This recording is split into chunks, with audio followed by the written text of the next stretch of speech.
Kitab Keluaran. Ini adalah kitab kedua dalam Perjanjian Lama. Kitab ini mengambil alur cerita dari kitab sebelumnya, yaitu Kejadian, yang berakhir dengan kisah cucu Abraham yakni Yakub, yang memimpin keluarga besarnya yang berjumlah 70 orang ke Mesir. Anak ke-11 Yakub yang bernama Yusuf telah diangkat sebagai pucuk pimpinan tertinggi kedua di Mesir. Dia telah menyelamatkan seluruh keluarganya dari bencana kelaparan. Fir'aun, Raja Mesir, memberi tawaran kepada keluarga Yusuf untuk tinggal di Mesir sebagai tempat untuk mengungsi. Akhirnya, Yakub meninggal di Mesir, demikian juga dengan Yusuf dan saudara-saudaranya. Kira-kira setelah 400 tahun berlalu, kisah Keluaran dimulai. Nama Keluaran merujuk kepada peristiwa yang terjadi pada paruh pertama kitab ini, yaitu keluarnya bangsa Israel dari Mesir. Kitab ini juga memiliki babak kedua yang berlangsung di kaki Gunung Sinai. Dalam video ini, kita hanya akan fokus pada babak pertama, yaitu ketika beberapa abad telah berlalu dan jumlah orang Israel bertambah banyak dan berlipat ganda dan mereka memenuhi Mesir. Kalimat ini sengaja mengingatkan kita kembali akan berkat Allah terhadap manusia ketika masih di Taman Eden. Hal ini mengingatkan kita kembali tentang cerita besar Alkitab sejauh ini. Manusia kehilangan berkat Allah oleh karena dosa dan pemberontakan. Lalu Allah memilih keluarga Abraham sebagai alat yang dipakai Allah untuk memulihkan berkat-berkatnya bagi dunia. Akan tetapi Fir'aun yang baru tidak melihat bangsa Israel sebagai sebuah berkat. Dia justru berpikir bahwa kelompok imigran Israel yang terus berkembang ini merupakan sebuah ancaman baginya. Seperti halnya dalam kitab Kejadian, manusia memberontak menentang berkat Allah. Di sini, Fir'aun berusaha untuk menghancurkan sumber berkat Allah, yakni bangsa Israel. Fir'aun secara brutal memperbudak bangsa Israel melalui kerja paksa. Lalu dia memerintahkan agar semua anak laki-laki bangsa Israel ditenggelamkan di Sungai Nil. Sejauh ini, Fir'aun merupakan tokoh paling buruk dalam Alkitab. Kerajaannya melambangkan pemberontakan manusia terhadap Allah. Fir'aun telah mendefinisikan baik dan buruk menurut kepentingannya sendiri, sehingga tindakan pembunuhan terhadap anak-anak tak berdosa pun merupakan hal yang baik baginya. Mesir telah menjadi bangsa yang lebih buruk dibandingkan Babel dari kitab Kejadian. Sekarang bangsa Israel menjerit meminta pertolongan untuk melawan Babel baru, dan Allah merespon. Allah membalik kejahatan Fir'aun ketika seorang ibu membuang anaknya ke Sungai Nil, tetapi dalam sebuah keranjang. Lalu anak itu mengapung dengan aman sampai pada keluarga Fir'aun sendiri. Ia dinamai Musa, dan dia terus bertumbuh sampai kelak menjadi seorang yang dipakai Allah untuk mengalahkan kejahatan Fir'aun.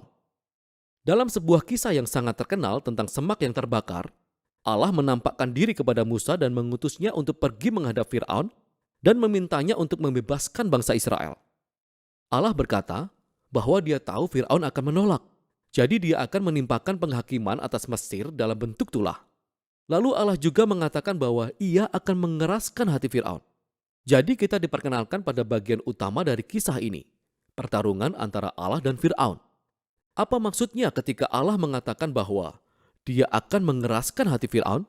Sangatlah penting untuk membaca bagian kisah ini dengan cermat dan berurutan. Pada pertemuan pertama antara Musa dan Fir'aun, kita hanya tahu bahwa hati Fir'aun menjadi keras. Tidak ada tanda-tanda bahwa Allah lah yang mengeraskan hati Fir'aun. Sebagai respon, Allah menurunkan 5 tulah, masing-masing untuk melawan Fir'aun dan salah satu dewa Mesir. Setiap kali tulah diturunkan, Musa menawarkan kesempatan kepada Fir'aun untuk merendahkan hati dan membiarkan bangsa Israel pergi. Namun setiap kali tulah sudah terjadi, kita mendapati bahwa Fir'aun selalu mengeraskan hatinya atau hatinya menjadi semakin keras. Dia melakukan ini atas kehendaknya sendiri. Baru kemudian ketika 5 tulah berikutnya diturunkan, kita mulai mendengar bahwa Allah lah yang mengeraskan hati Fir'aun. Inti dari kisah ini adalah sebagai berikut.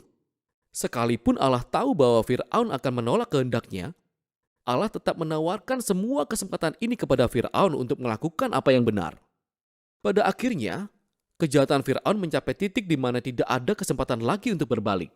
Maksud saya, bahkan penasihatnya pun berpikir bahwa Fir'aun telah kehilangan akal sehatnya. Pada saat inilah Allah mengambil kendali dan membelokkan kejahatan Fir'aun kepada tujuan penebusannya. Allah mengiring Fir'aun kepada kehancurannya sendiri ketika dia menyelamatkan umatnya. Dan inilah kelanjutan kisahnya. Melalui tulah terakhir, saat itu adalah malam Paskah, Tuhan membalik keadaan Fir'aun. Sama seperti Fir'aun telah membunuh anak laki-laki bangsa Israel, demikian juga Allah akan membunuh semua anak sulung bangsa Mesir dengan sebuah tulah. Tidak seperti Fir'aun, Allah menyediakan cara untuk menyelamatkan diri melalui darah domba.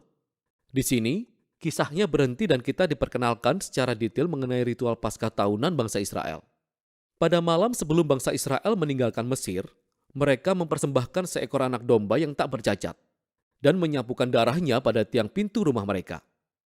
Ketika tulah yang terakhir menimpa bangsa Mesir, rumah yang ditandai dengan darah anak domba akan dilewati dan anak mereka selamat. Sejak saat itu, setiap tahun bangsa Israel selalu memperingati malam itu untuk mengenang dan merayakan keadilan dan kemurahan Allah. Tetapi Fir'aun, karena kecongkaan dan pemberontakannya, kehilangan anak laki-lakinya sendiri. Dan pada akhirnya, dia terpaksa membiarkan bangsa Israel pergi.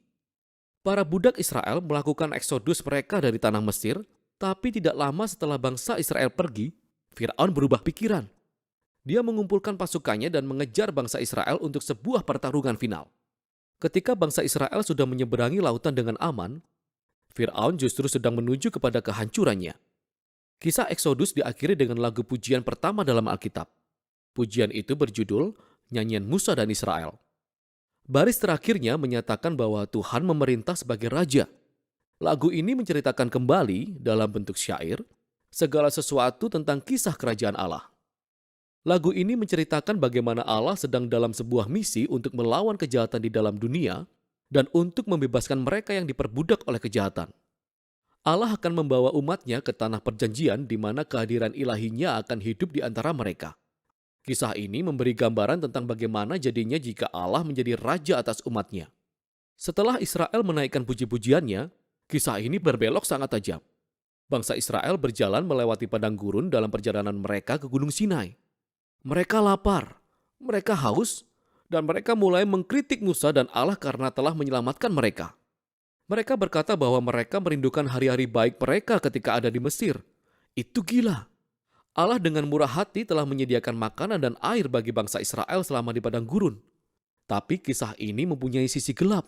Kita mulai berpikir, mungkinkah hati bangsa Israel akan menjadi keras seperti hati Fir'aun? Kita akan lihat. Untuk sekarang, itulah bagian pertama dari Kitab Keluaran. Yesus, Raja yang berbeda, sangat berkuasa namun penuh cinta. Yesus, Raja yang berbeda,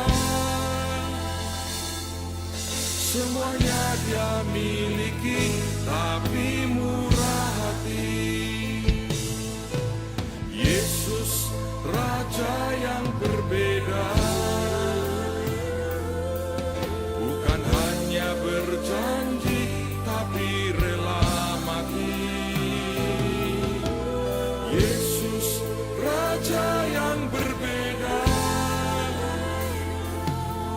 aku makin jatuh cinta padanya.